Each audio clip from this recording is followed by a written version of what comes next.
Hello and welcome back to the Film Club, the club where we talk about films that we've been recently watching, viewing and enjoying. Let me know what you've been recently watching and enjoying, and if you've seen what I'm about to talk about, let me know in the comments what you thought about it. I saw the hype around Godzilla Minus One, but did I ever think that I was going to go into this film and cry at a Godzilla film, be absolutely shocked in awe at a Godzilla film, be connected to characters so emotionally in a Godzilla film? No.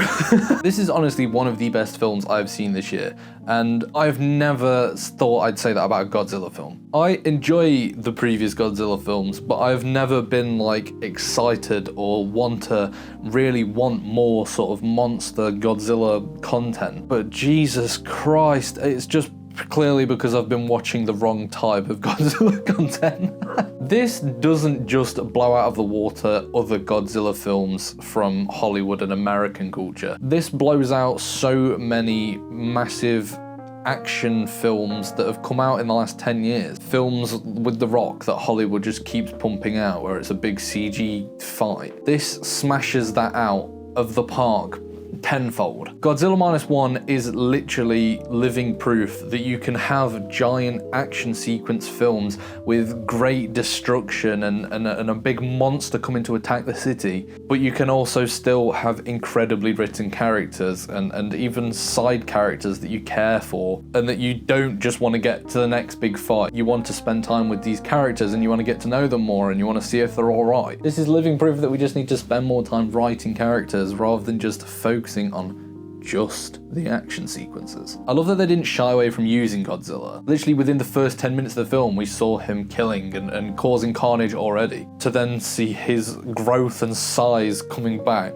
The fact that when the Godzilla theme plays, it genuinely strikes fear, like in me as a viewer. That is something that can't be said for, I don't think, any Godzilla film. It's used at such brilliant times and horrifying times. The scene of him attacking it just had me gripped to the screen. From him entering and picking up the train to just swiping out buildings with his tail, to what might be one of my favourite scenes, or at least in my top 5 of this year. Him using his heat ray, or whatever you want to call it, for the first time, seeing the spikes on his back lift up and the slow motionness of it and everyone sort of realising something's happening, to the sound design of him inhaling, blasting, and then the nuclear explosion that follows.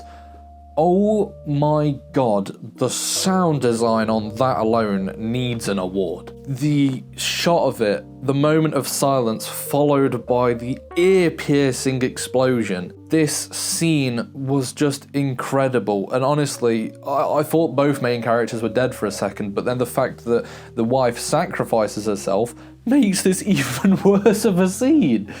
The harrowing scream of the main character after his wife has essentially just sacrificed herself is painful. The final act of Godzilla Minus One is just brilliant. It doesn't shy away from having humor in it. It's not just all dark and gloom. The fear of the people on the boat and not knowing if this plan is even going to work. The knowing that your main character is ready to sacrifice himself, but then the beauty that he doesn't in the end is...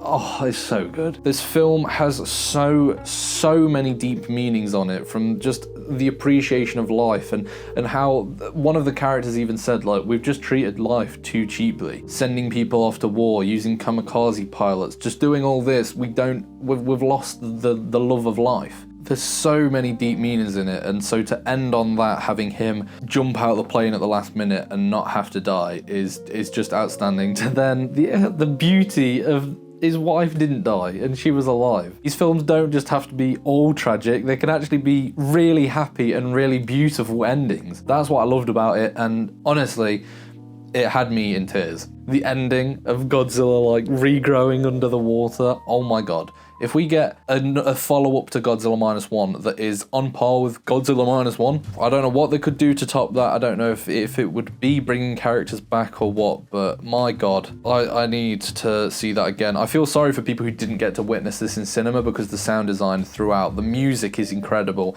the acting is brilliant. It's honestly, I fell in love with this film. I've fallen in love with this from start to finish, I was hooked on this. It was absolutely incredible. But yeah, let me know, what did you think of Godzilla Minus One if you've seen it, and I will see you next time on the Film Club.